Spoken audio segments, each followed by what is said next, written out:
Hi, everyone, for coming in. We're still waiting for more people, and we'll start the event in a few more minutes. In the meantime, do follow us on our social media platforms if you're interested to receive our latest updates.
Hello, everyone. We'll be beginning the event now. So, welcome to Developer Student Club's Tech for Good Industry Talk. My name is Hui Ling, and I will be your moderator for the day. Do take note that this Zoom session will be recorded in the form of a live stream on YouTube, and the recording link will be sent out to all of you after the session. The purpose of this Tech for Good industry talks is to expose students to industry insights from speakers with real-world experience and to learn about how technology can be applied in various industries.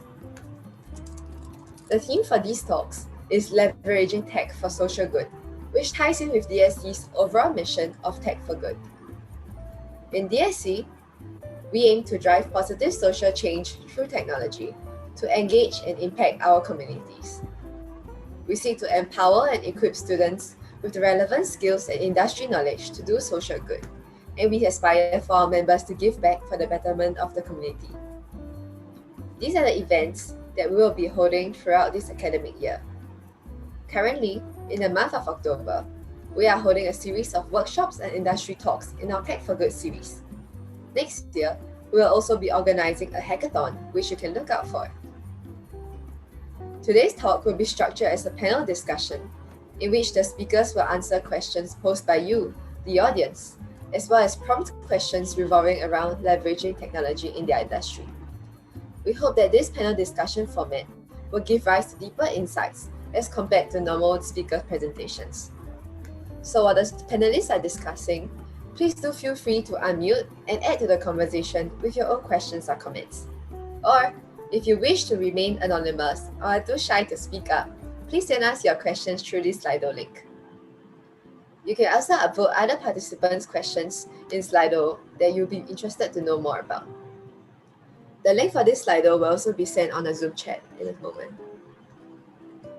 With that said, to kickstart the panel discussion, let's invite the speakers to do a round of self-introductions and tell us briefly about what you do.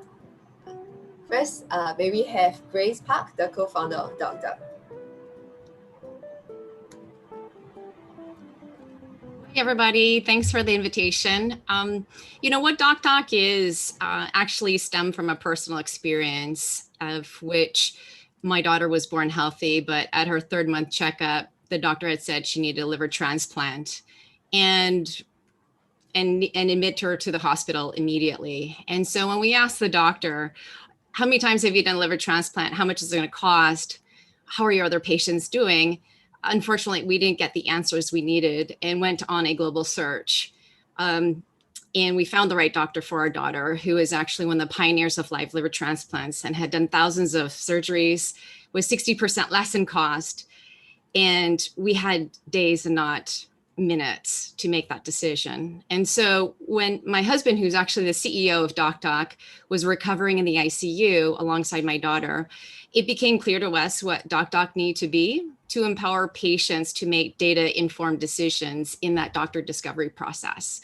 Unfortunately, in the status quo, there is a lack of transparency when patients have to find the right doctor. And so what we've done is build out an AI platform we call HOPE, the heuristic for outcome, price, and experience. These are metrics of quality to help empower the patients throughout their journey. That's really meaningful and interesting. Thank you, Grace. Can we have Izzy and Adela, co-founders from VR360, please? Sure. Hi, everybody. I'll start off and Adela will pick up from me. I'm Izzy Ngall. It's nice to meet you all, and thanks for having us here. I'm one of the co-founders of VR360.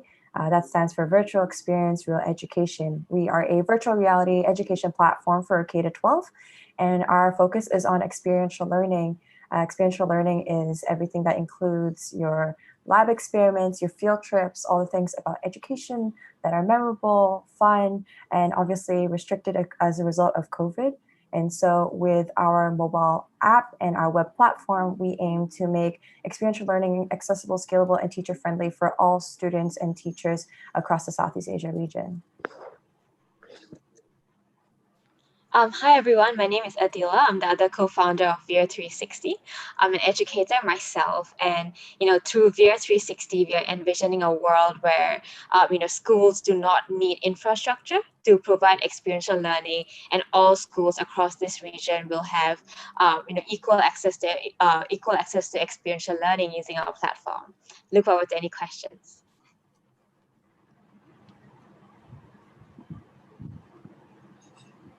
Thank you. That's James, would you like to go next? I saw you unmute. Yeah. Thanks, Hui Ling. Hey, thank you, DSC and US for having me. Very good to meet everyone. Well, fun fact, I didn't actually have the privilege to graduate from NUS, but I did spend 1 semester at NUS before I went to college, probably before many of you were born. So thanks for still allowing me to be here. I'm very glad to see Adila and Izzy here. We first met in February as part of the pioneer class of Space Ventures EduSpace Accelerator. They do really kick-ass VR work for education. So glad to learn from them. I should probably declare that ArcLab is a Google Workspace customer. So thanks for supporting NUS DSC. So I'm James. I help run ArcLab. ArcLab is a mobile learning SaaS platform. At ArcLab, our vision is to upskill the world's deskless workforce by building the world's simplest learning system. So through simple bite-sized on-demand training sent to learners' phones without fuss, we're backed by Space Ventures in the US and Space Ventures in Singapore. I want to give a shout out to Rohit Rajesh, who's at NUS doing CS. He signed up for the event and just private messaged me. So Rohit worked with us earlier this year, helping us to build ArcLab. So hi, Rohit. Back to Willie. Okay, that's really cool. Thank you. Can we have Phil from Intellect next? All right. Hi, guys. Thanks, Willing, for the introduction and nice to be here. Nice to meet everyone. So to briefly introduce, I am Theodoric. I'm one of the co-founders and CEO of Intellect. Intellect is a mental health tech company. We're headquartered and founded here. Our mission and why we got started, similar to Grace as well, it's a personal problem that I've been trying to solve. We're trying to solve basically. I've been through therapy since when I was younger for anxiety, and it helped me quite a bit go through coping all the way towards becoming a better person who I am basically. But there are a lot of gaps, as you guys will know. Across Asia, you mentioned anything to do with mental health or treatment or therapy, people instinctively think the most severe case scenarios, which is importantly something to be solved. But also a lot of people struggle in the yellow, right? So the green, yellow, red, a lot of people are in yellow where they have burnout, they have anxiety, you wake up feeling lousy sometimes. We are trying to move the needle basically to make mental well-being for everyone, something that they can proactively and preventatively approach and take on. Happy to share that we've been quite fortunate to basically help many people across the world, and our mission is really to make it much more tangible and palatable in Asia. So yeah, happy to share more. Our core platform is an app and the easiest way to get started. Yeah, so that's a bit about us. Thank you for sharing. I'm sure a lot of us can relate to some of that. Maybe to kick off this discussion a bit, can we have everyone share like the most exciting thing happening in your field right now? What do you love the most about your industry? We could have say Adila go first. Yeah, sure. I think this is a really, really exciting time for EdTech. For the longest time, if you look at the education industry, has been very traditional. You have very, very highly qualified teachers who, often have not been exposed to much technology, who, the older teachers were actually quite afraid of technology as well. But that has changed overnight with COVID, and mindsets are changing really fast. People are actually embracing the usage of technology in the classrooms more and more. So I think that COVID has really accelerated the usage of technology itself, and looking forward to all the new things that schools are putting forward for their students. And I think in a couple of years you will see all the great results that come off from utilizing more technology in the classrooms. That's definitely true. What about Grace? What do you think? I think it's no mistake that we have ed tech and health tech type companies in this panel today, because I think from research, or what I've heard, is education and healthcare are probably two of the least disrupted sectors across the board. And so, people call this COVID pandemic experience the Great Reset. I call it the Great Awakening because I think transformative changes are afoot in this space. And, it really did shine a sector in the area that I'm in. And, it just really exposed what it means to be a 21st century organization, expectation for virtualization, transparency, and, on-demand access. Wow, these are some very hot words. James, would you like I think to I'll go jump in next? as well. Yeah. I think what Adeline Grace had pointed out. So yeah, most of us have probably seen the classic meme, right? Who drove companies' transformation in COVID-19? So is it the CEO, your CTO, or is it COVID? And I think what took a lot of years to do and very, very poorly really accelerated with COVID. So suddenly we are all Zoom experts, right? I mean, 1 year ago, we wouldn't be meeting here. And if you wanted somebody to get on a video conference, they'd probably be very resistant. But today, we just suddenly we have no qualms about digital payments, safe entry, and all that. I think the point that I would like to kind of raise is that actually tech and access to tech is actually not uniform. I wrote on the ArcLab blog that work from home is actually not for everyone. So our frontline workers, our healthcare heroes, delivery folks and educators can't easily work from home.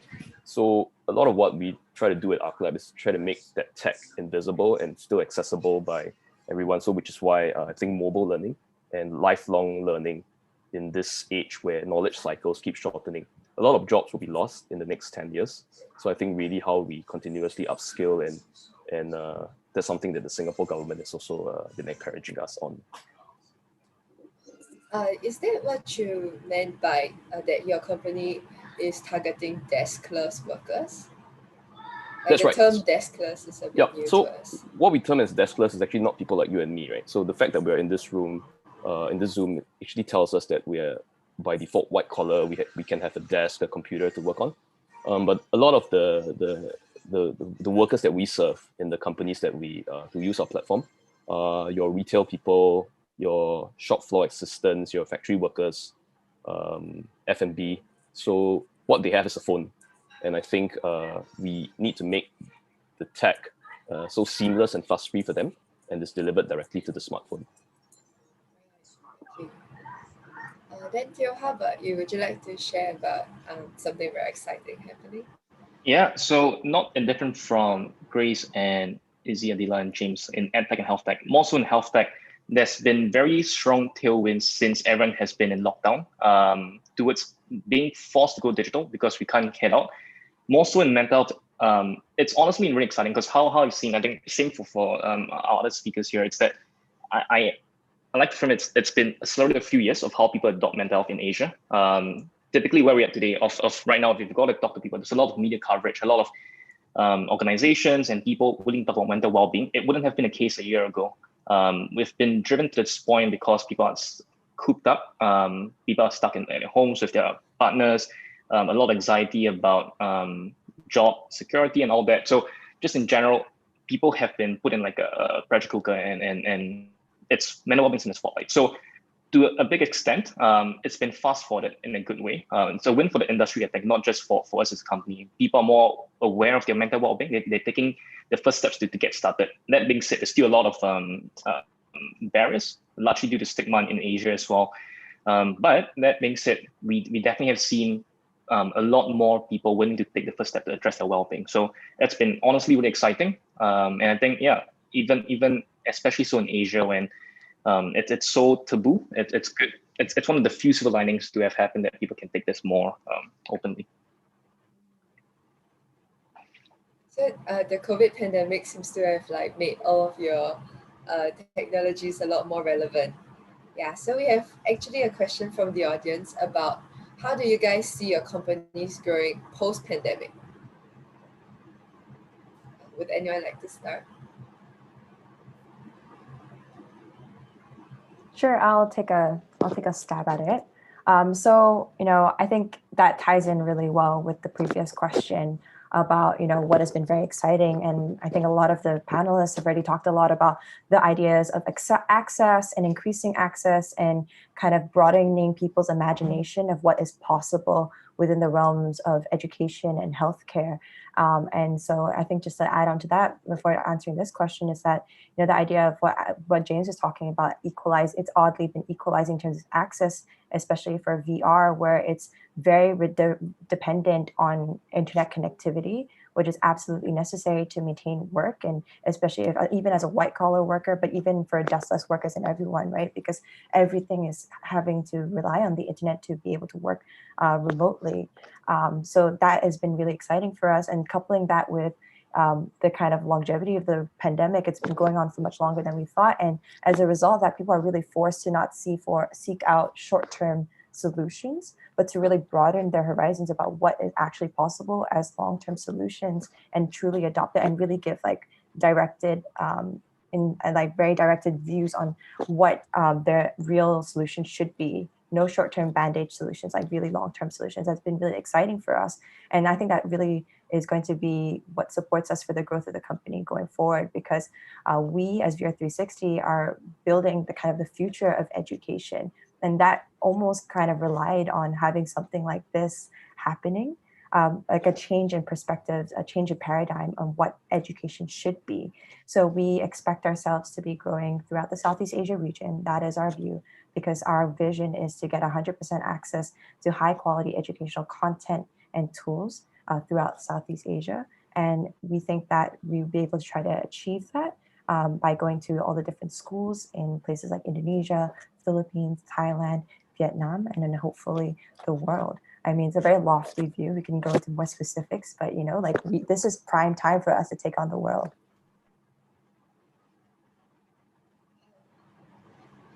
Perhaps I could ask a follow-up question. So you guys are looking to expand into Southeast Asia. I'm just wondering, like, what about the regions that perhaps cannot afford VR technologies easily? Like perhaps it's already a struggle for them to just have like a good working computers. How would you address this kind of Yeah, no, that's places? a really great question. So again, the whole idea of access, it comes in again. So for us, we've always focused on making our work accessible, and we do that in many ways, but primarily through developing through mobile VR. And I think what we're trying to do is shift people's ideas that VR is some high tech, niche, very elite technology, and making people aware of the fact that you can have mobile VR that allows people to have so many great things and kind of break the barriers of education without much. All it requires is a smartphone, and not even the best one at that, and a laptop. And as I mentioned, with the pandemic happening and more one-to-one devices, that's becoming more accessible. But the region is actually very prime for something like that. Places like Indonesia and the Philippines have highest penetration rates of internet as well as smartphone usage. And now with telecommunication companies going out and providing better internet connectivity to even the farthest reaching parts of these countries, this will be all the more accessible. Okay, that's great. I didn't know that. Thank you. No worries. Perhaps Grace could answer that question about how do you see your company growing post-pandemic? Just to make an analogy, when the freezer came around as a new product, right? People didn't go back to what it was beforehand. When there's that aha moment of like, wow, the light bulbs go off, it's people just don't go back to what was status quo. And I think that's where we are here today with what this pandemic had opened up. Where there was darkness, there's light now. And so, so I think that based on consumer expectations, there's more pressure. Because I think that in healthcare, if you just take a landscape of the stakeholders, they've been very siloed. And the consumer or the patient has never been in the center of it, of really knowing what's going on, because maybe they don't have to pay the bill because their insurer pays for it, right? Their general practitioner tells them where to go. There's no, maybe their health records are at one place, but not at other places. So I think now today, based on this, patients are just demanding a lot more. And through that, we'll see a lot more companies, the stakeholders that's been here to say, hey, the analog approach is no longer a solution. We have to be digital in this digital age.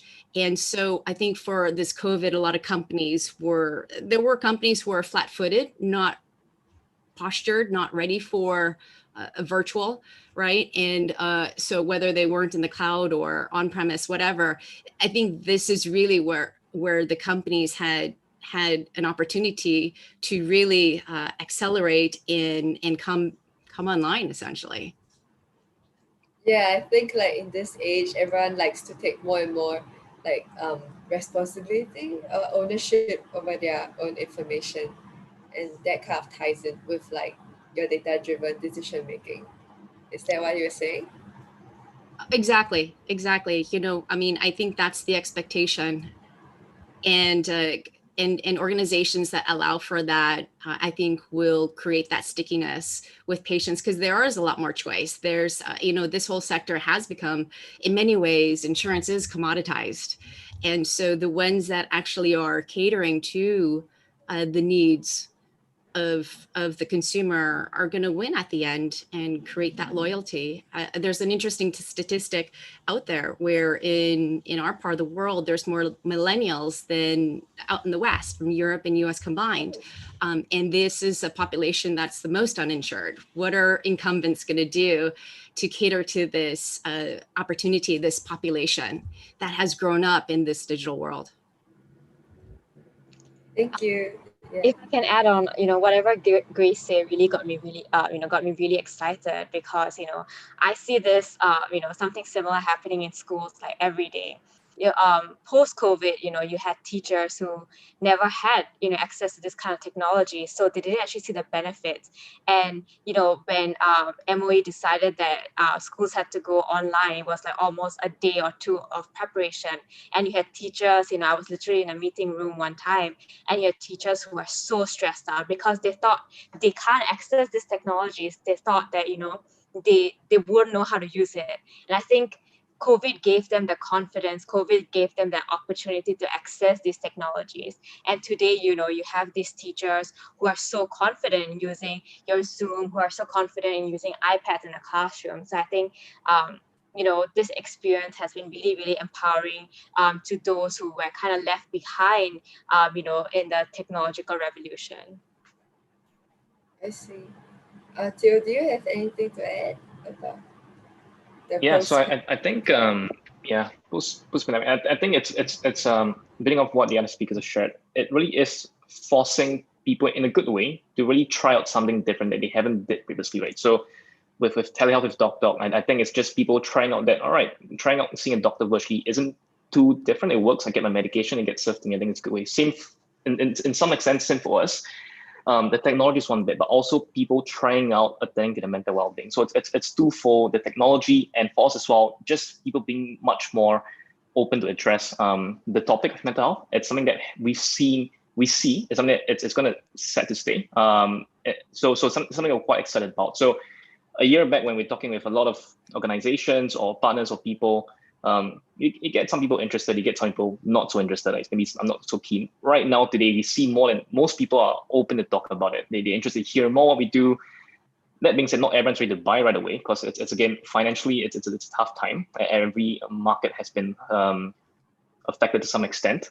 But definitely the conversation has moved much more faster and quicker than it would without the pandemic happening. So that's one of the things. The whole, I would say, more of the cultural shift towards what people are more open to addressing today is one of the big wins for the mental health industry. I see. James, do you have anything to add on? Yeah, I guess really thanks for the great question, but I think I'm not sure about post-pandemic, because honestly speaking, we're not sure when the pandemic will end, right? So it's very, very optimistic person who asked that question. There's a certain presidential candidate who might agree with you, but the other one won't. Anyway, my point I'm trying to say is that the pandemic may be with us for some time, and like what Grace said, once you go to a certain new innovation like the freezer, you can't imagine a life without a fridge, right? So I just wanted to add a point that even if after we get past it, we will, but we don't know when. The recovery for firms will actually be uneven. Right? So except for tourism, it's like you think about tourism, it's going to be a long time before we get back to normal. But for most companies, you kind of like, once you pass this, the last quarter, where in quarter two, when things were really, really bad, I think right now we kind of have a sense that some companies would probably be able to survive, maybe in a smaller form. Some would have done better. But one thing that's common, I think, at least in what we see in our talks with users and customers, is the mode of working will change. And there's a lot of, I think, work going around, remote work that will stay in a sustainable form. Not fully at work from home, because not everybody is comfortable doing that. Not everybody has the infrastructure to do that, but not everybody going to work all at once. So I think a hybrid model where we have kind of a remote workforce, at least part of the time, or part of the team. And I think that's going to be normal and nobody will question it anymore. So I'll just give an example, right? Like Rohit, he worked with us. I think we saw him the first day and then we never saw him again until like the very last day when he came to return this card. but we're still able to work together. And then Rohit is smiling right now. So we still were able to work together because there are good platforms. We can communicate, and I think for firms, what used to take place in terms of face-to-face training can't happen anymore, and that's where digitization of SOPs, training manuals needs to happen, and it happened a lot in Q2, and we're seeing a lot of follow-on from that, where companies now may take a bit longer because they've passed that knee-jerk reaction, but it's definitely here to stay, that training moves online, learning moves online, and the good work that Adila and Izzy do is also seen in the workplace in terms of corporate learning, especially in the space that we serve, which is rank and file workforce, where you can't gather everybody in a training room anymore. So definitely, things have changed, and I think things will change even more going forward. And I think some of it will be bad, but I think a good part will be good. Would you say that there's some face-to-face kind of trainings that cannot be replaced by digitization? Definitely. I think there will always be a need for some practical training, some hands-on, some, I guess, some person A, a supervisor or a trainer to show you the ropes. If you can't meet together, then I think for us, maybe we're not the best medium to do that. And that's where platforms that like VR, where Adila and Izzy are building, those are very good for, I think, virtual training, which can kind of take a portion of what used to happen face to face. But maybe I can pass it over to the VR360 team to talk more.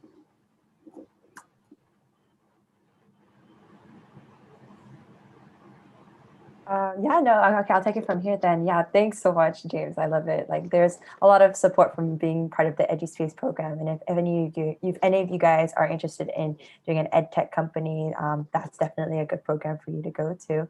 But yeah, so on this point of whether or not digitization will take over, or should some things not remain taken over by digitization, yeah, I think what James said pretty much covers it. I think from this perspective of education specifically, like as VR360, we have never taken the stance that technology is the end all be all. And I think that is also like a false claim that anyone would make, right? Because I don't think humanity is even primed for something like that. We could try to push ourselves to that, but I think what the pandemic has shown us is that everything, even no matter how drastic, is still a gradual process. You will still see like a transitionary process from the time before and time after, whenever that might be. And for education, we definitely want to highlight the in-person aspects as much as possible.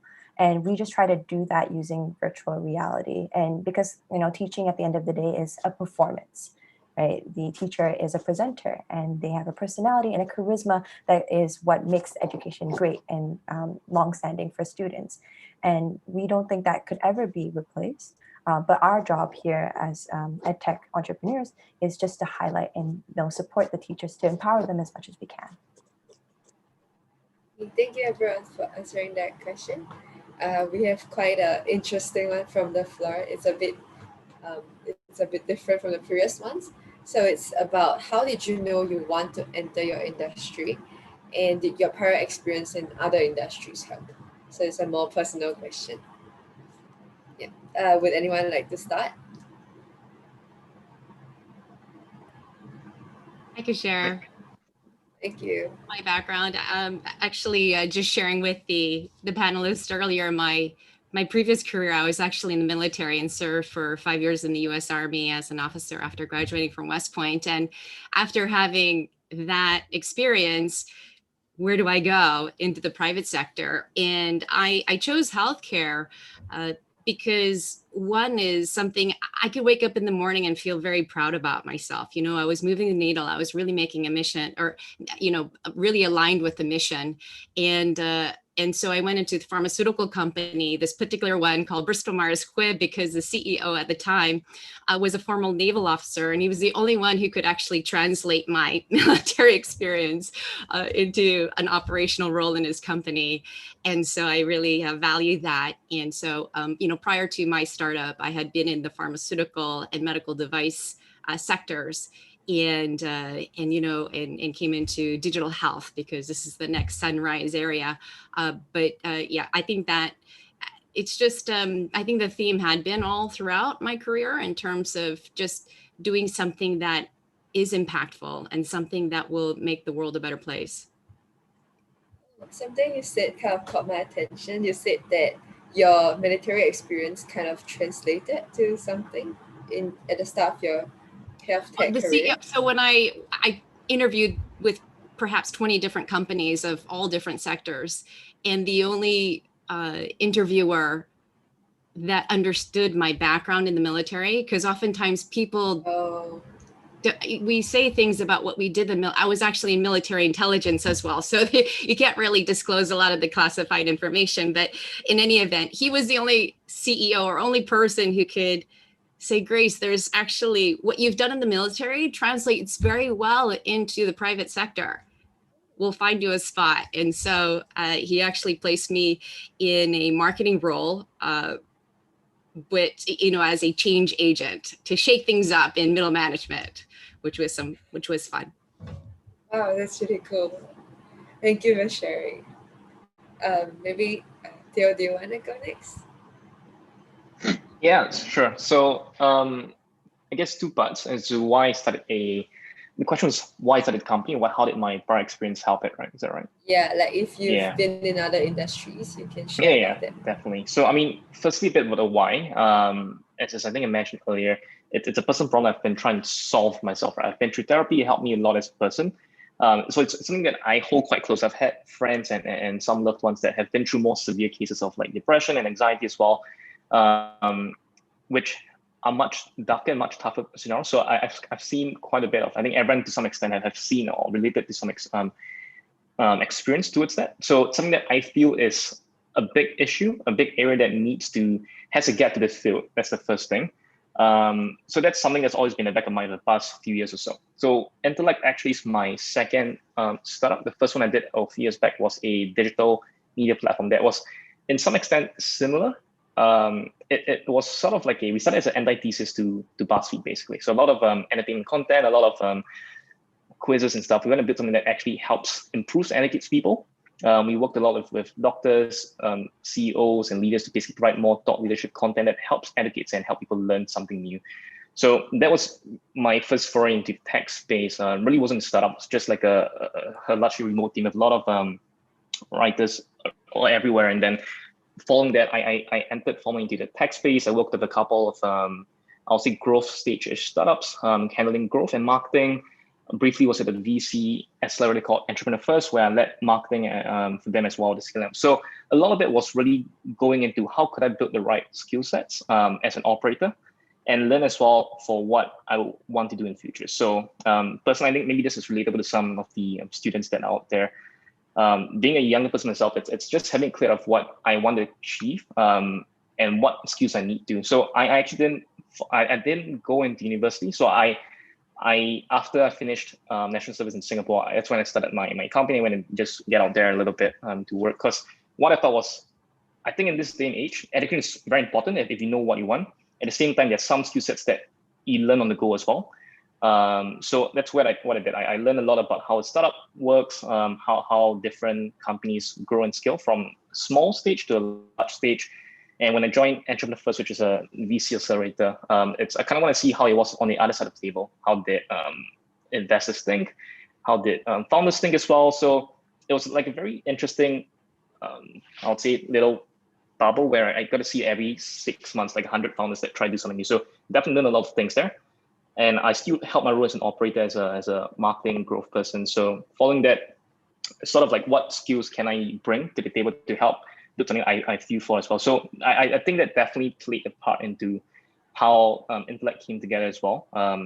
Knowing what the why is firstly, and then following that with like just picking up different skills that I've learned. I don't think I've got it all. I don't think anyone should think they have it, but I think along the way you met a lot of interesting mentors and advisors that have been really helpful. I think one of the really great things in Singapore is that it's a super small ecosystem. I haven't met any of the founders here, but I think before long, it's about the time whereby you meet some people, hear someone that knows the person as well. And it's a really helpful community as well. Like founders and then other like just people tend to be helpful if you ask. And we've had a lot of great people advise us along the way from just like founders themselves to even like professors and everything else. So I'll say, yeah, it's sort of definitely just having a clear idea of what you want to work on and trying to map out what skills you need to get there. But I know for most people, it's a big question. I think for most people, they aren't too sure as well. So more so what pulls you, try it out, right? At this point, it's really just experimenting and just learning different stuff as well. Maybe you can share about like a bit about how you first got into your entrepreneurship. Like your first startup, like what inspired you to go into entrepreneurship in the first place? Yeah, sure. I have to say, so I'm it's a bit of context. I'm the youngest of 4 in my family, siblings. So there's a big age gap between me and my older siblings, and I think it just kind of runs in the family. So my brother himself is I won't say a business person. He's not a tech guy. He runs businesses, but it has been a bit of an inspiration of how actually I got my first foray into exploring something apart from the typical route itself. But I think it's just fundamentally a deeper drive to want to make an impact that you feel for. Because I think right now entrepreneurship it's for good reason very sensationalized in a good way, right? A lot of good things can happen because people want to make impact. But at the same time, I do believe not everyone is meant to be an entrepreneur as well. We need people to support the society. We need builders. That's how Singapore is where we are today, because a lot of the system is designed to build people that supports it. And yeah, so I think fundamentally just knowing what you want, what you're comfortable with. Some people can take high stress, high risk, high uncertainty. Some people can't. And just matching that with what you like to do. But I think it's always uncertain. Ask me a year ago, do we see where we are today, or where we us being here? I definitely would say no. Nobody could predict. I mean, COVID aside, right? Nobody could really predict where you'll be in a year from now. But just trying it out and putting yourself in a good spot to try, I guess, be in a good place to get opportunities to try things out. Probably is a good step. Yeah. Thank you. Perhaps James could share about how you entered your industry and whether you had prior experience in others that helped. Sure. It's a great question. And I think for me, right, I didn't start as an entrepreneur. In fact, I started as a public servant. So as far away from entrepreneurship as could be, right? My first job was actually in the Monetary Authority of Singapore. So what I did there, right, is I helped to manage our reserves as a fixed income portfolio manager. So without going to the technicalities, we help to grow the reserves that are helping to fund a big part of the budgets that you see this year that are helping companies in this very difficult time. So I really love the markets, and I helped to actually, I guess, do a lot of work to grow what we could do with our foreign reserves. And as part of my job, I also did a lot of policy work. I helped to operationalize financial safety nets for countries in the region.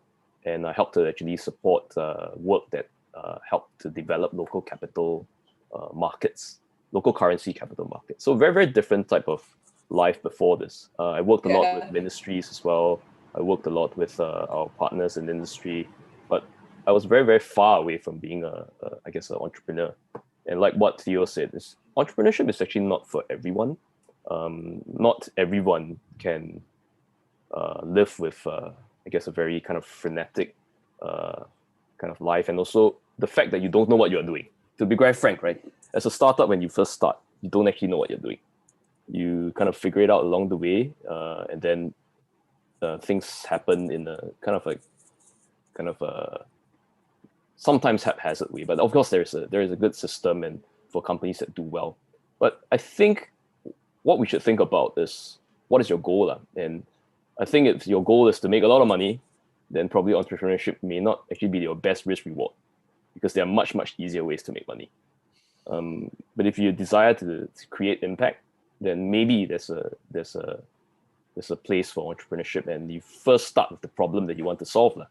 So for us at ArcLab, I didn't start ArcLab until 2 years ago.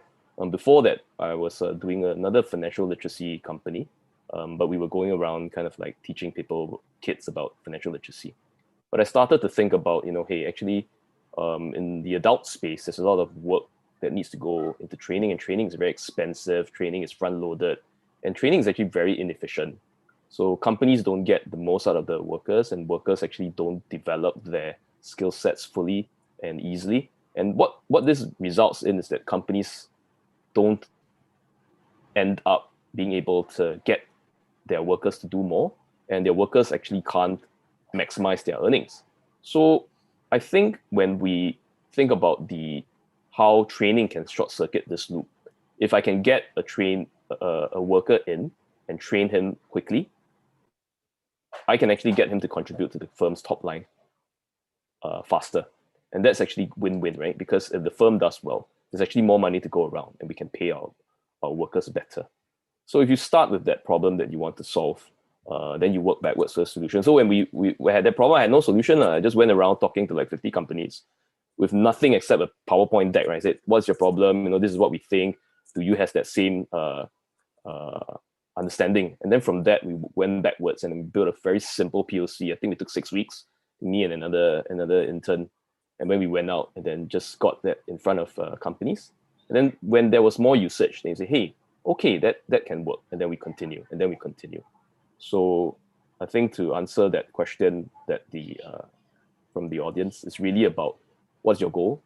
And if that goal can be solved through entrepreneurship, then you should do it. But you don't do it because it's sexy, because there's a lot of pain, there's a lot of heartache, there's a lot of sleepless nights. And honestly, if what you want is a lot of money, then don't be an entrepreneur, because there's much, much easier ways to make money. Hedge fund, the nature. Not necessarily, but anyway, yeah. Okay, thanks. Maybe I can ask, so all of you will agree that entrepreneurship is like quite a painful process. So what really drives you through it? Like, you talk about goals. So is it this passion to make a difference? Does that drive you through all of the sleepless nights and all of that? Or is there more? I can briefly go into it. I would say I'm pretty human. There's definitely a sense of accomplishment that drives, I think, myself and then a lot of people out there as well, right? The sense that we can do something that actually impacts, helps people. For us being a mentor of that company, we get a lot of regular feedback that one of the more fastest feedback sources that helps is that we actually get real-time feedback, people feeling the benefits of using our platform, for example, like anywhere from the App Store to Play Store and everything else. So that's always nice to have. But I think fundamentally, there is the why behind it, but also, after all, we assume, I think until the point that I reach enlightenment, I think there is always the human factor of wanting to do something well and see it grow as well. And yeah, just building off what James said, right, in terms of like entrepreneurship for everyone. I think that's something that's very true. I think with all the younger people, like the Gary V and all that on Instagram, or like he super good guy, really paints a good idea of how people can find a why. The thing is, I think a lot of young people, speaking with my peers and people that and just in general, a lot of people don't know what their why is. They don't know what they want to do as well, and I think that's quite common and normal. But I think it's more so towards what pulls you a little bit in just trying things out there. Yeah, that's probably one of the ways to see it, maybe. Yeah.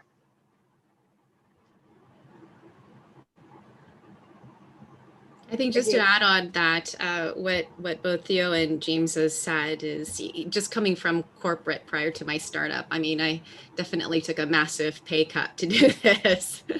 When my husband and I looked around the entire sector, no one was addressing this pain point and that we're solving.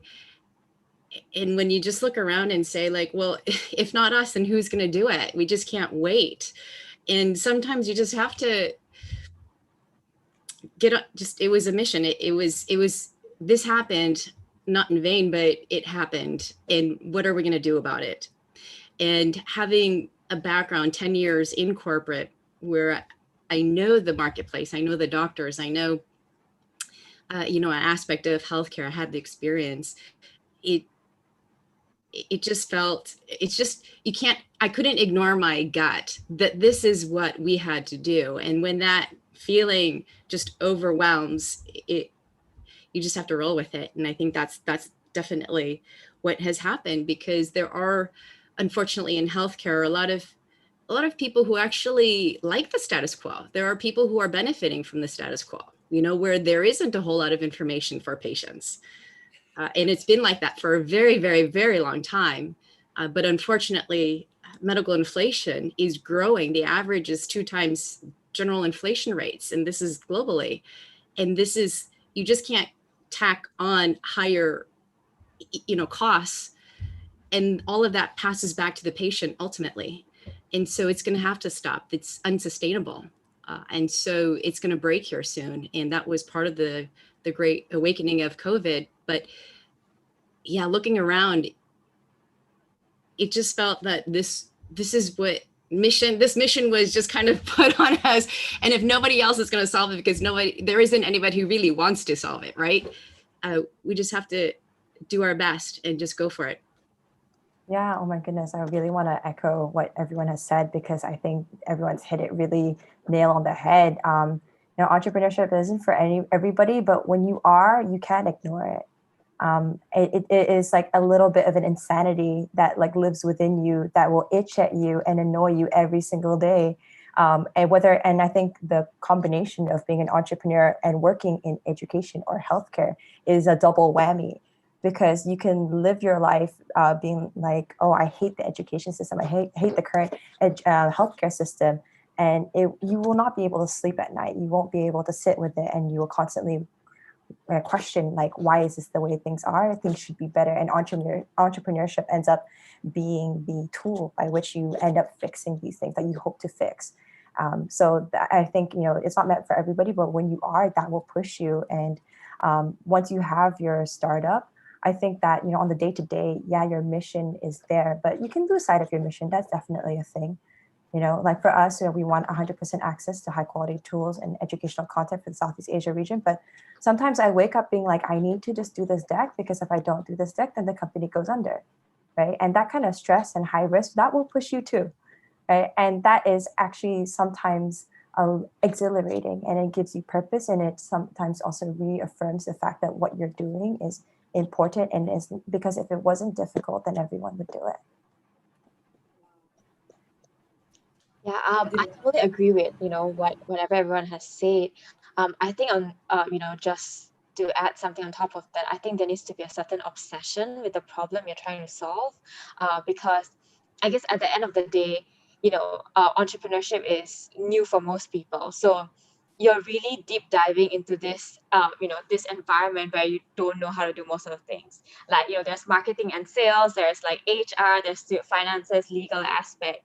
But I think when you have this, obsession with a problem, you'll figure it out along the way. And I also think entrepreneurship is really, good for people who are always trying to learn new things, because I think there can't be a greater opportunity or a greater environment for you to really, just be exposed to 100 different things and just, try to figure out and learn about that. So, I definitely think if you're someone who, is always like, oh, I'm going to try 100 different things within a week, and you're really trying to learn more and more, and you're a lifelong learner, I think entrepreneurship is something you should also give a try. I think that is something that will really teach you a lot of different lessons within probably a span of a week. It's really exciting. Yeah. James, do you want to add on? Sure. I guess what the rest have said, you always start with understanding the problem. I think, bear in mind the audience. I think temptation of a lot of programmers and a lot of you guys are CS, information systems people in this meeting, right? The temptation of programmer is like, I know the code, so just let's build some shit, right? And we'll figure out what to do with it later. If you have unlimited time and resources, that might work. And none of us have that, right? Not even Jeff Bezos. So you really have to be incredibly lucky. And again, not everyone has that luck. So like what the other panelists have said, really just start with that problem that you want to solve. And if you don't know where a problem is because your life is really great, that's fine, right? Just go do some volunteer work, just walk into your community, volunteer with your local social services or whatever. And you find that really there are a lot of problems around. And if you can just pick one small problem and just try to solve that, I think that's your first step towards being an entrepreneur if you think that that's what you want to do. I noticed that Izzy and Adila didn't get to answer the previous question about how did you know you want to enter this industry and do you have prior experience that helped? Yeah. Would you like to answer? Yeah, sure. No worries. It's totally fine. Yeah, I guess I'll start off with it. I think one thing I was thinking about when I was hearing the other panelists, I think is that for me, it was very 2020 hindsight that I wanted to go into this. It was really starting off with a problem and then with our solution, and then it evolved and evolved. It was like we were tinkering with this thing, like slowly molding it. And it became this project that just became so big and like got out of our hands, and then it became this company. But I think what I said earlier was probably what rings true the most, which is that we were just constantly dissatisfied with the way things were. And we were just complaining a lot. And all that negativity of complaining about the way things are really sits with you. That turns you into a hurtful, harsh person. And so entrepreneurship was like a really great outlet for that, because like, okay, look, I'm going to do something about it. And I think that is something that speaks to a lot of young people nowadays. I'm not sure if it's like necessarily young people, but with all social media and access to information about justice and social movements out there, it's very difficult to sit idle. And you can feel very itchy and annoyed by watching all this injustice in the world and not doing anything about it. And so working on a small project and watching it grow is a really great way of kind of also releasing that mental stress on yourself. So at least for me, that was one way about doing it. And as far as prior experience goes, like me and Adila, we started this in school. Like we started this in college, and we basically were like, okay, I guess we're gonna like stop the beginning of our careers and just do this first. Like, oh well, if we never get that consulting job that catapults us to earning like millions and millions, that's okay. We'll be fine. We'll deal with it later on. But let's just focus on this for now. And I think it's because of that obsession and maybe some kind of naivety or insanity too. Thank you. Oh yeah, I do love you. I think for me, I never really thought that I'll go into entrepreneurship or the education industry, when I was growing up. But if you really look to my past, I think it makes a lot of sense. My mom was a special needs teacher, so that meant that every summer holiday I was literally like 8 a.m. to like 4 p.m. in her colleagues or her classroom, really like being with the students, helping out, doing chores around the school. Eventually it kind of evolved into when I was in university doing like part-time jobs or internships that were all education related. I interned in Singapore, I interned in the Philippines, and they all happened to be education companies. I was also doing a nonprofit with other students, which was also education related. And I think, a lot of this, like Izzy mentioned, came from feeling a lot of anger, towards the education that I kind of received, and trying to do my little part here and there, until it kind of like until like a lot of opportunities kind of lined up, and we ended up actually forming Veer 360 and actually bringing it out there. So I think in general, if you look at the trajectory, it makes sense. Over time, I guess you also build up a network. You also build up a network of mentors, who with whom you can bounce off ideas, because these are people that you have met in your part-time jobs or your internships in education. I think on top of that, I guess I'm just like a person who really loves learning. So I actually have a degree in history, and I spent a lot of time in university studying Sanskrit, and I really didn't know what I'm going to do after my university, because I was just like, I like learning, so I'm just going to learn this while I have the chance. And I think that's why entrepreneurship also makes a lot of sense for me, because like I mentioned, I get to learn so much in my day-to-day jobs. Okay, thank you. Let's ask this next question that has a lot of upvotes. A lot of people are very interested in this. So it's about what are the benefits and risks of delivering healthcare through tech instead of face-to-face. So what's the impact of removing this face-to-face human interaction? Yeah, maybe we can start with the health tech companies, and actually we can generalize this question to Veer 360 and Outlet too. Yeah. Maybe Grace can start. Huiling, if I heard the question correctly, it's about the tech as minus the human touch. Yeah, like what's the impact of minusing that human touch? Okay. Oh, I get these questions from doctors quite frequently. Like, Grace, are you know, in the future, are we going to become obsolete? And, you know, I say absolutely not, because part of what we do at DocTalk is we have the technology plus the human touch. We actually have our AI platform that generates the personalized, customized report on a per patient basis on a condition and procedure level, right? And then then the patients can choose who to go to as the match. That's the tech part of it, but that's hand in hand with our in-house doctor. Oh yeah, definitely. And they're the ones who actually help the patients throughout that healthcare journey, because it's a maze and it's at a time when patients are vulnerable and unsure, and there's a lot of anxiety. They're being told what to do.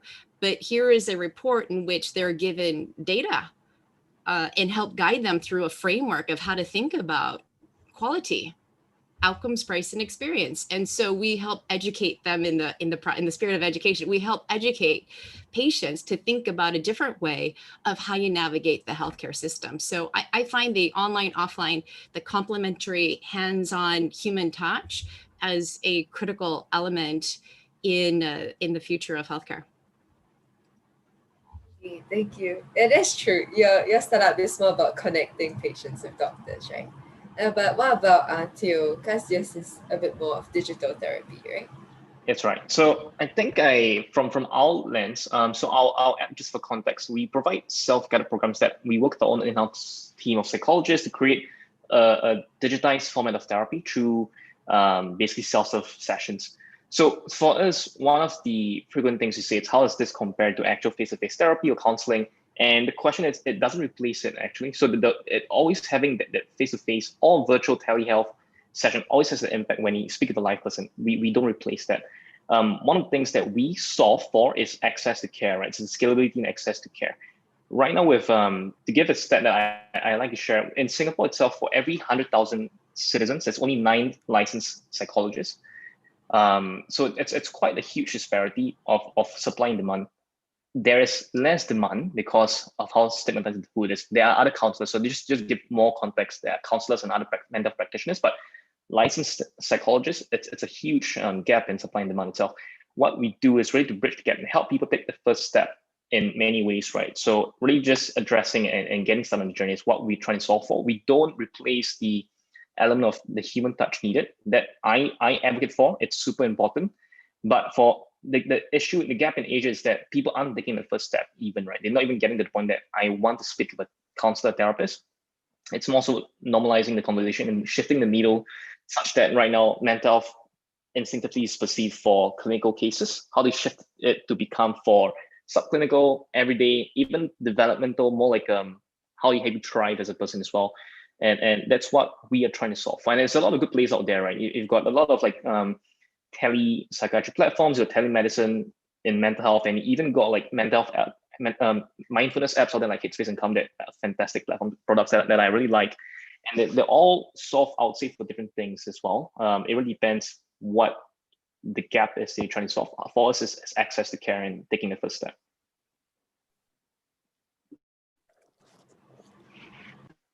I guess I'll kick off the education part, or just broadly speaking about like taking the human side out of, I guess, our interactions. I guess to reiterate, for Vera 360, we are focused on complementing the human side and highlighting the best of in-person teaching. We actually developed this tool well before, or we had the idea for this tool well before COVID happened. And we actually just were lucky or unlucky, depending on how you think about it, to have launched the platform once COVID hit. But I guess if we talk about what are the impacts of taking away the human touch, so I mean, something we can just look to our own personal experiences right now, having done so many Zoom lectures or Zoom classrooms, for example. And I think one of the things that we're finding is that the experience online is very narrow. It's not as rich as it is when you are in person, right? Because there's so many other things that are happening when you are in person, and what's happening with online right now in the transitionary stage, as we're trying to figure out how to do this online stuff, is that it becomes very exhausting for everybody to try to compensate for the loss in richness. Everybody's trying to use like 10 different types of tools to compensate for like attention, and also, you know, getting the engagement of all the students online, going to breakout rooms so they can talk together. There's all these other hoops that we have to jump in to do the things that we would normally do just in person so simply. And I think one thing that's really important to focus on is the fact that in education is not just about learning the textbook. It's not about learning the thing that you set out to learn on a piece of paper. Education is so much more than that. Education is a personal and a very social experience. And at the end of the day, informal education, at least going through schools, the point of going to school is actually to become a person, a kind of person. What does it mean to be Singaporean or American or Korean, Filipino? Like, you learn those values and morals in school. What does it mean to be a nice person? So education is so much more, and we don't hope for the human touch to be taken out anytime soon. I'll add one slightly tangential point. I definitely agree that you don't want to take out human. I mean, the human touch is something that we all need because we're all humans, right? But let me just give a slightly different perspective. You think about learning and you think about training. There are many, many good trainers, but there are also many, many lousy trainers, right? There are many training sessions that are no more than just talking head sessions. These should be replaced. So some humans should be replaced, right? To be very blunt about it. So I think with digital and mobile learning, it helps us to solve this problem. It helps our workforce to learn in the flow of work, it receive uniformly good training, right? That is not trainer specific. And you get learner analytics data as well, which is really, really important. This is what tech helps you to do. And it helps the company to be able to then personalize that learning for each individual employee, because everyone is different. And humans can personalize because, okay, I'm a parent. I know my elder daughter likes certain type of food. My younger daughter likes another type of food. And so we personalize for each of them. But you can't do this at scale, and that's where technology helps you to do that. So I hope my perspective does bring us to remember that really there are some not so good human touch things that should be removed, and technology helps you to accentuate the good parts. I see. Thanks very much for answering that question. For the next one, we're gonna talk a bit more about, say, like business growth. So there's a question from the floor. As companies clamp down on spending in the recession, how do companies which value add, such as ArcLab and Intellect, convince companies to work with them? I think in general, for all of you, it's also about how do you drive business growth in these times when like there's like some kind of economic recession going on. Yeah, perhaps we could have maybe we could have Theo from Intellect to share first. Thank you. Yeah, sure. It's honestly been a really interesting time for us because the interest has gone up through the roof, right? Everyone wants to talk about mental well-being. Companies, organizations, universities, and everyone else wants to talk about it. So doors are opening easier. That being said, like what you shared, budgets are getting tighter as well. I think it is some industries were directly impacted, like tourism and some, I guess, F&B when things were in lockdown. Some were not so directly impacted, but if things drag off in the long run, which is why I think Singapore is trying to open up as well, every consecutive industry will get affected as well, right? Because sort of a trickle effect. Our clients would be people that we may not get the impact directly, but our clients are people that get impacted. So if they can't do well, we can't do well as well. So that's something that we've had to face, but definitely having more conversations increases the funnel of how can we reach out to more people. So for us, it's really how do we make a case for the fact that mental health, it's not just a nice to have, but something that's actually fundamentally a functional thing that you should have in place in your workforce or just in anything in general, right? So things like how we relate to helping to perform better, that's the basic stuff, all the way towards how do we help people reduce medical costs and like just in general be better and do better and just help the company.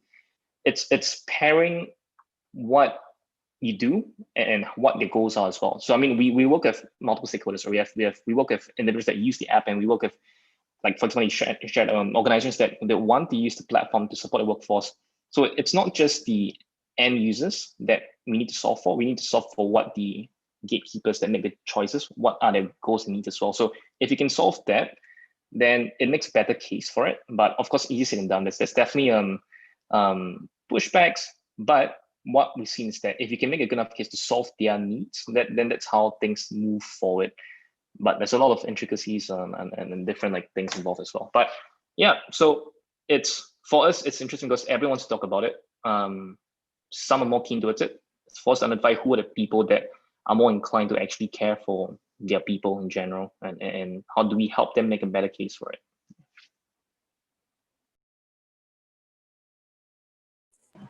I guess I'll go. So I think the question is a great one, because ultimately, a business only exists if there are customers that would pay you. If customers don't pay you, you have no business. And on that note, organizations with COVID, right, now, in fact, no longer question the value of digital learning because remote work has become default. Last year, I'll just share that our meetings with prospects were typically about, why should we move training online to mobile? What's the benefit? But since COVID, we no longer have that question. It's just a matter of ArcLab's ease of use, how soon they can sign up. Our platform usage and signups actually accelerated. We had like 4 to 5 times pre-COVID. So since February, ArcLab's we've had more users trust us, in fact, during this difficult time. And in fact, I think what we also do is because we have no barrier to entry. You have no fuss to adopt, both for the organization as well as the trainer, as well as the learner. Sorry to say that. But I think that we also try to be a good how should I say?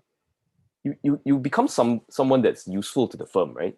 So in April, ArcLab launched our COVID-19 mobile resource pack. We supported companies with a nano learning playbook. We waived our instructional design fees for a time to help companies get onto the platform. We kept ArcLab Basic free for everyone. We tied up with like one of the companies in our accelerator, Dim Sum Warriors. We created like awesome like content for their kids to be able to learn about COVID. So if you think about how you want to be as a company, and during tough times, you can do 2 things. You can scout, like when people were looking for a face mask, and then you jack your prices up 6 times, right? Because you can. But people remember that, right? And then when times are better, then like, oh, this guy cheated me when I was very, very in need, so I won't do business with them again. But if during times when people are very, very vulnerable and companies, some of them were really like, oh, I'm not sure if we can survive for the next 6 months, and you provide value to them and you're really useful to them, I think in time you'll find that people remember, oh, during times when we're bad, this company was there for me. And I think we've actually welcomed a lot of new customers and users in the last 6 to 8 months, and we just had to keep working on it. It's never static, and I think that's one part of the joys of running a company, is that the conditions keep changing, and what worked for you now may not work in the future. So you just have to keep innovating, and you keep running ahead, and just making sure that you keep solving the customer's problem. If you can do that well, then no matter what is thrown at you, you should have a good shot of being able to do well. Also, if you made your product free to a lot of companies, like does it affect your like say business revenue, or does it like cost you a lot in kind of thing? I think for tech companies, it's probably a little bit easier to do that. The marginal cost of delivering an additional unit of product is actually not extremely high compared to maybe a factory or a retailer or whatever. But I think it's still a matter that you do that at the time that a lot of companies need it, they can't afford it, but that if you provide them and they get onto the platform, they'll see the value in it and will keep with you when things get better. So it's not the same for every company, but I think each company needs to do their assessment and do what they can. Oh, okay, I see. Thank you. Grace, would you like to go next? Sure. So For DocDoc, we're not a B2C model. We're actually B2B. So I think it was James or you mentioned about the gatekeepers. And so it's interesting where in these big payer companies, whether you're an employer, insurer, or a bank assurance, you always typically have the champion, the person, the CTO, the tech officer, and they've always just been like, yes, we need to do this. And finally, they're getting the attention. And so I think at the end of the day, it really is about, you have to drive, the value proposition has to be a priority for them, right? It has to match, and there has to be an alignment in what you offer and what they need. And I think a key part of, what we do is that we don't disrupt or displace any stakeholder, but our goal is to create win-win-win situations where our value proposition is where this service is free to patients, free to doctors, and the payer wants to pass this value on to their policyholder, their employees, right? And at a time when people are tightening up their belts, right, it's also a time where they recognize that the status quo is we're spending so much money, we cannot rein in these medical inflation costs. And for us to be able to share a value proposition of, if your patients, actually your employees, go to the right doctor the first time, they're not going to be lost in the system and have to do a redo operation or be out of work for another, have another MC session for over so many days, right, for rehab. And so I think that sharing that value proposition ultimately of decreasing costs, increasing outcomes, and delighting the patients at the end of the day resonates. And I think that's a key part of where you connect with not just the key stakeholder in the organization, but allow that stakeholder to be, equip them with the right tools and the messaging to be able to share it with the rest of the organization, the decision makers, is quite important. Okay, thank you. Can I have Izzy and Adila next? Maybe I can start first, and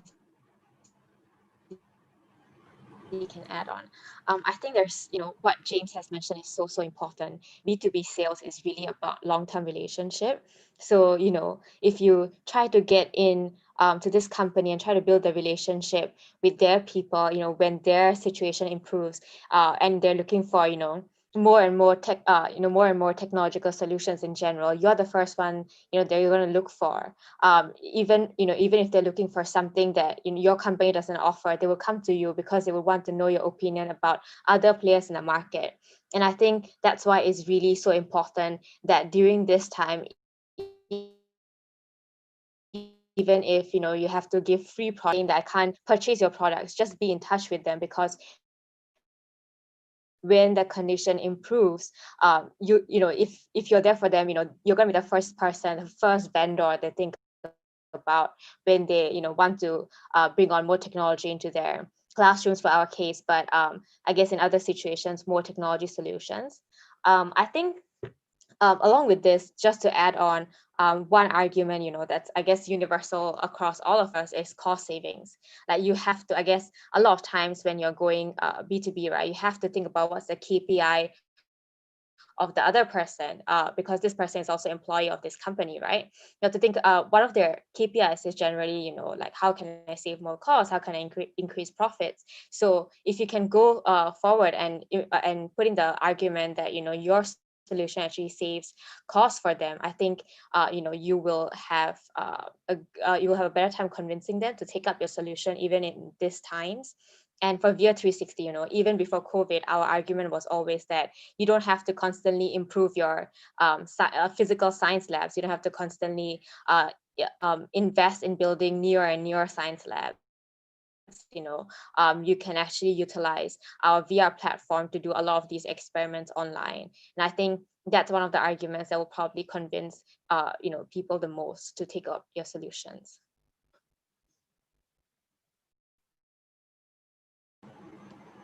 Thank you. Izzy, would you like to add on? Oh, I think really the panelists, like really brilliant people, have said a lot of great things already. And I guess all I could do is summarize the whole parts of, the point of that if you adjust your value proposition and you constantly are in touch with your clients, know what they need and change with them, because that is basically what you're doing at the end of the day. You're trying to help them solve a problem.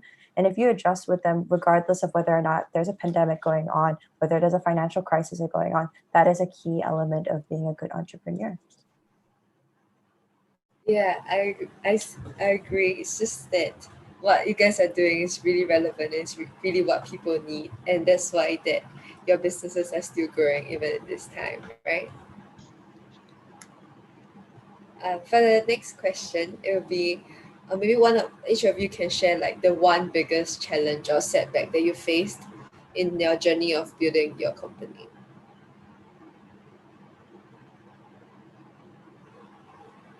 Wow, you're thinking very hard. I think I'll just go ahead first. I think very quick one, when we first started out, the environment was very different. I think someone mentioned earlier in the panel that pre-COVID, so I think that was probably one of the biggest challenges, to even convince people that technology is useful. So you're not actually going in and saying use Veer 360. You're actually going in and saying use technology, which I guess is a very, very tough task, to convince people when that there's so much value to it, right? And these people they haven't utilized technology in its full potential, and they're very unwilling to utilize it. But I think because of COVID, a lot of these industry education has been taken care of. And, I think it's great that the education aspect for health tech and, ed tech kind of has been taken care of. And, we can move forward and actually bring this technology in without actually finding that kind of resistance towards technology.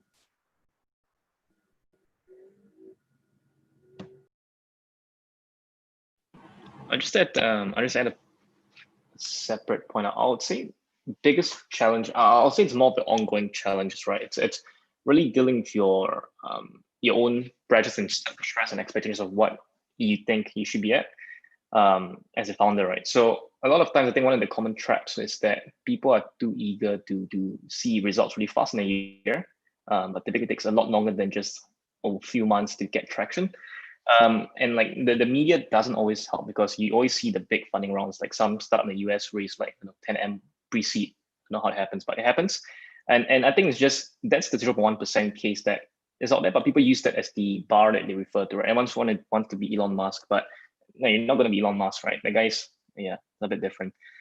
So I think more so like you always have pressures on yourself of like, I could be doing so much more better. I expect myself to hit that goal at this point, but things always don't. I mean, they sometimes they do, sometimes they fall in place, but it doesn't always fall in place all the time as you planned.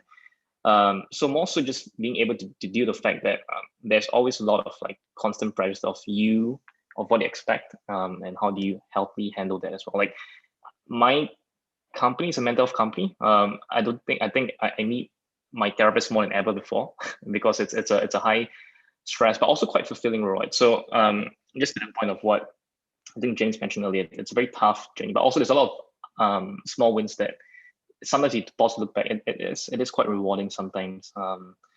And yeah, so that's my take on it.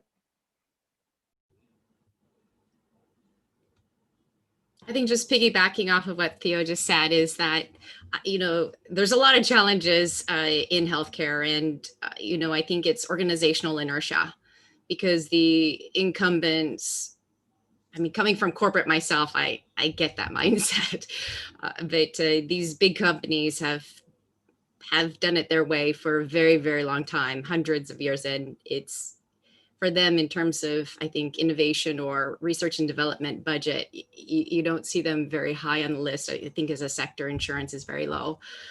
And so, but, things are, what COVID did was help, the acceleration of the virtualization of healthcare. And, we also see, I think, Bezos was famous for saying, your margins are my opportunity. And there are pretty fat margins in our sector.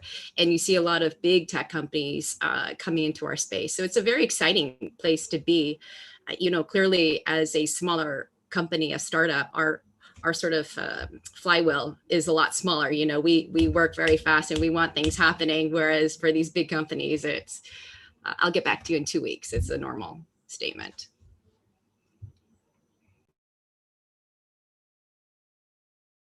Yeah, I guess for me, what I'll say, because I think a lot of people have spoken a lot about like what's happening in the industry and like what's happening with COVID and businesses on a more broad scale. I guess one setback that happens for me I guess for me and Adila experienced that early on in our entrepreneurship journey was like knowing being able to guess whether or not we were making real progress.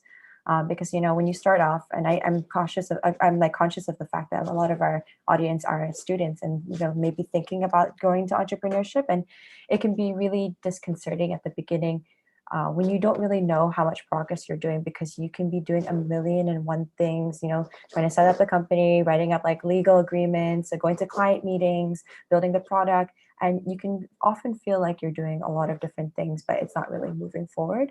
And I just want to echo the stuff that we talked about at the beginning about being mission oriented, mission obsessed, and I guess what Theo was talking about trying worrying about what other people are doing and the progress that other people are doing can also add to that stress that you're feeling of not going as far as you want to go.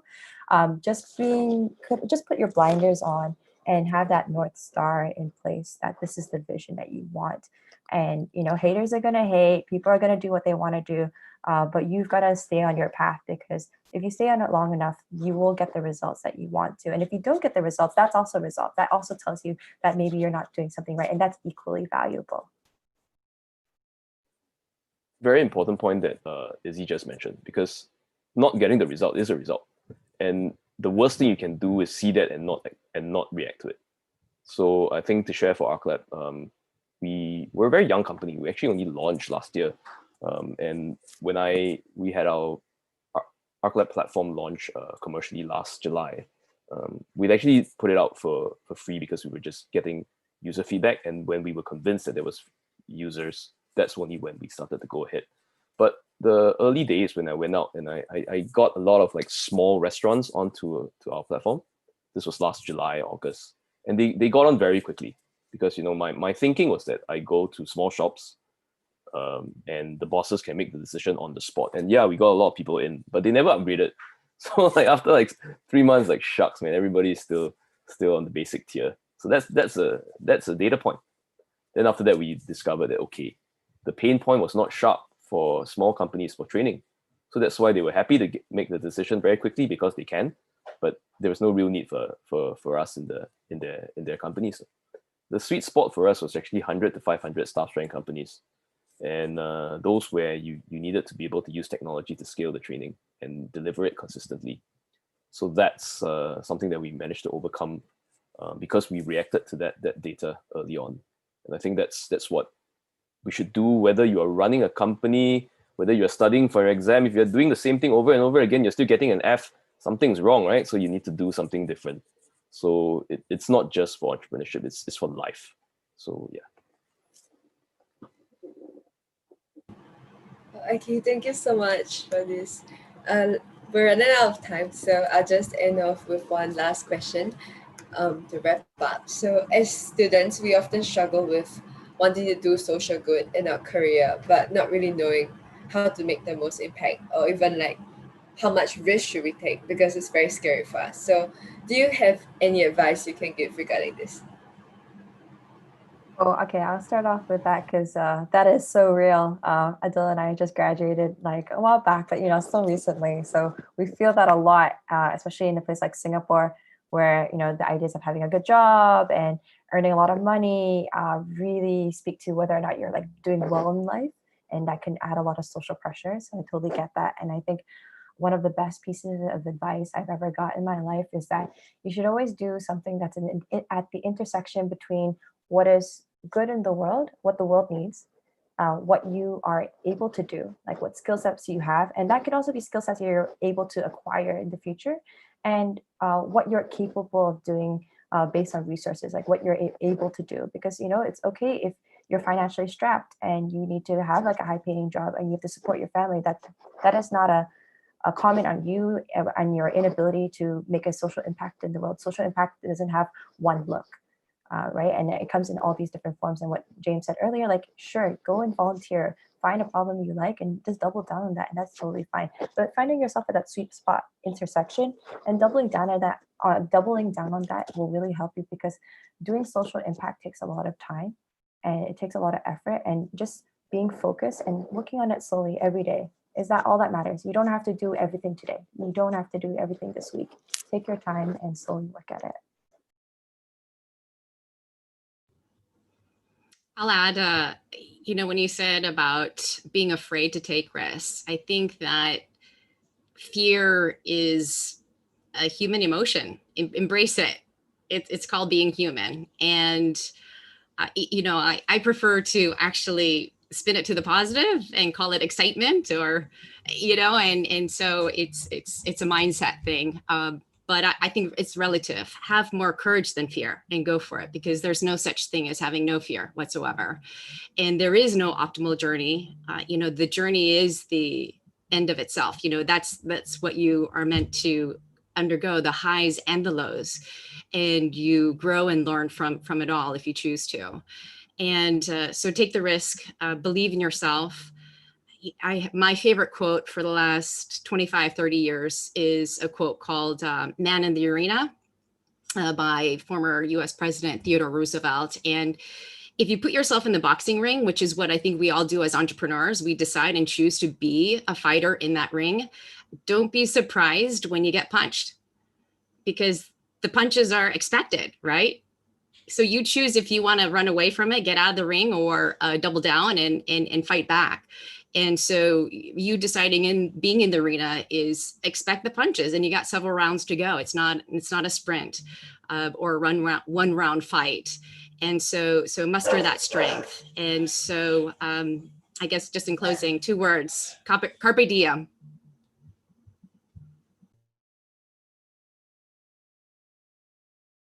Wow, that was very inspiring. James, Theo? Sure, I'll go. I think, right, the question is very wise one. And in fact, risk, right? The younger you are, actually the higher the capacity for you to take risks. I say this as a former finance professional as well, that the longer your horizon is, actually the greater your capacity for risk taking. But don't take risks for the sake of taking risks. Take risks in order to achieve a goal that you want, and then you weigh what you can risk and what you can't, and then risk what you can. So like what Izzy said, if you have like many mouths waiting for you to feed, it's probably not a wise thing to bet your entire life savings on trying to start a company, and especially if you don't know what problem you're solving. So I think that's really, really dangerous. I think any advice that we can give is really start with the problem and go around. Don't just go stare at Insta after Insta, TikTok after TikTok, right? That you don't learn about the world that way, right? Go out into the world, go and volunteer in your local RC or social services, or even if you politically you don't like, you volunteer with the opposition, do whatever, right? And really find out what's it that kind of rocks and makes you drives you forward. And after that, you can decide what you can or you can't do.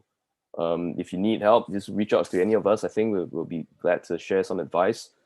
I've made more mistakes, so definitely sharing mistakes with those of you who haven't may be a good way for you to avoid making that mistake. So that's one. So if you find that it's something that you want to do, find a good firm, intern with them. We're looking for interns, so come join us. Build staff as well, and be like Rohit, right? And I think that's the way to do it. You take little steps at a time, like what Grace said. It's not a one round fight. So I don't watch boxing. I'm a football guy, so I support Tottenham. So it's a 38 match season, right? Spurs lost the first game, right? But we've not been beaten in the last 5, and maybe we'll keep going better. So I think that's a way that you think about it and take it one step at a time. And I think you should do okay. But always start with that goal, start with the problem, start with what you want to solve. And I think that would help you. I can go next. I think, this question is so real to me, because I was really thinking about it just a year ago. And I think when students think about this, it's a lot about priorities as well. it's about it's a very, very real problem, because if you're someone who wants to make social impact as a university student, you also have, you're also thinking about finishing up your assignments that are due in a couple of weeks' time. You're also thinking about, job search in your junior and senior year. So I think, I wish when I was there, someone would have told me that social impact is a journey. So you don't actually, actually have to have the impact like tomorrow immediately, right? You don't have to launch a company tomorrow. You don't actually have to, publish a research paper that's going to change the industry tomorrow. I think it's a lot about seeing what's on your plate and really balancing it out. And social impact, is always, I guess, one of your priorities as a student. So, read up stuff like James mentioned, right? Find internships, talk to people. I think those are part of the process. And, as and when you're ready, then you can take a step into launching something. It could be a nonprofit, it could be, a business, it could be a volunteering group, any kind of action that, really that really puts together your years of, the social impact journey that you have taken into, bringing it out to the world, bringing this knowledge out to the world itself. I really think that students, there's really so many things to do, and you really having impact like right away, because there's a lot of other things on your plate as well. And I think you should find a good balance for yourself, specifically because that will help you stay healthy mentally and physically as well. And I think that's the most important part, because if you really want to have impact in the long term, you have to make sure that you're physically and mentally healthy, and that would mean that in your university life you get your you have a balance.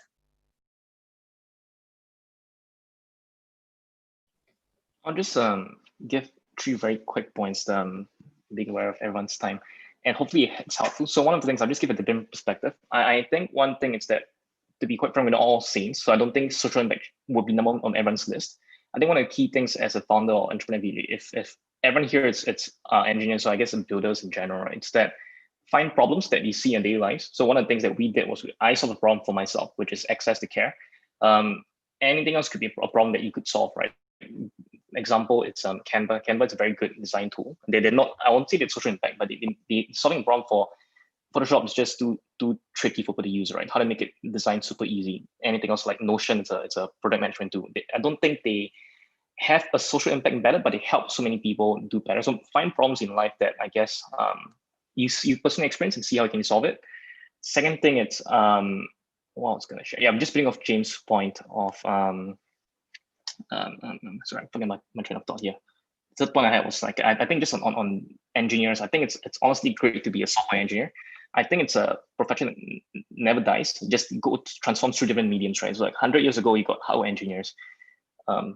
Maybe thousands back, you got builders in general. It was just different medium, right? Like I think if you're finally a builder, you are doing something good. So right now it's just software, right? So I think just being able to do that is a great piece. So everyone here that has that, you're in a very good spot to do something about it.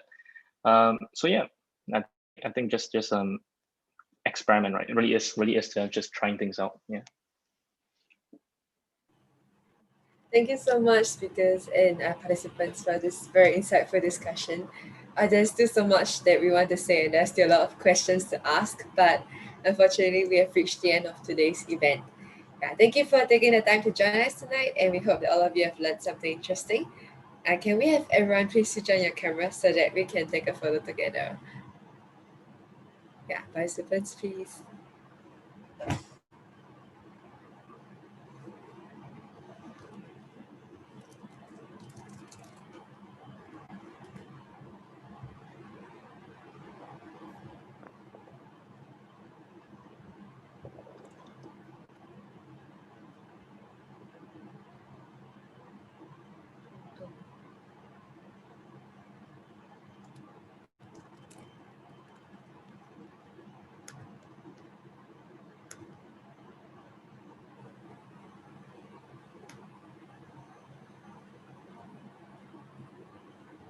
Okay, we're done.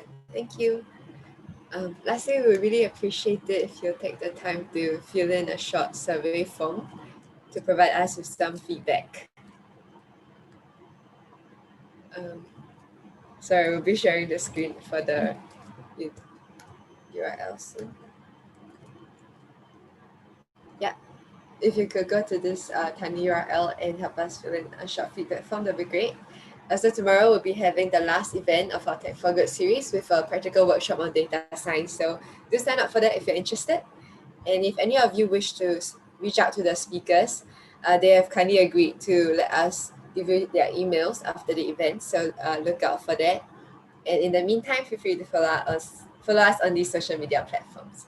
Thank you again, everyone, and have a good night. Thank you, speakers. Thank you. Thank you for having us. interesting. Yep. Thank Hey, you. Rohit. Good night. You speakers. Bye-bye. Have a good one. Bye.